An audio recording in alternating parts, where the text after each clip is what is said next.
நாங்க கேம்ப்ல இருக்கும்போது அந்த நாட்டுக்காரங்க எங்களை பார்த்து சுடுறதும் பதிலுக்கு நாங்க அவங்கள சுடுறதும் அப்பப்ப நடக்கும். ஒரு நாள் எங்க கேம்ப்ல செல்வராஜன் ஒருத்தன், நம்ம புதுக்கோட்டை பையன்தான், திடீர்னு காணோம். 7 நாள் எங்க தேடியும் கிடைக்கல. 8வது நாள் கிடைச்சான்.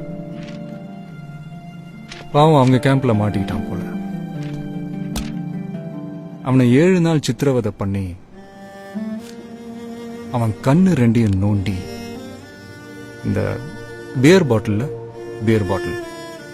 அத கீழ் வழியா அமுக்கி முழுசா உள்ள உடைச்சிருக்கானுங்க. நாங்க தான் வீட்டுக்கு போய் பாடியை கொடுத்துட்டு வந்தோம். அவங்க அம்மா அழுகுறாங்க, அப்பா அடிச்சுக்கிறாரு, அக்கா தங்கச்சிங்க கதறாங்க. 14வது நாள் அவன் தம்பி வந்துட்டான்டா மிலிட்டரிக்கு. நீங்களாம் இங்க சந்தோஷமா வாழணும் தாண்டா நாங்க அங்க தினம் செத்துக்கிட்டு இருக்கோம்.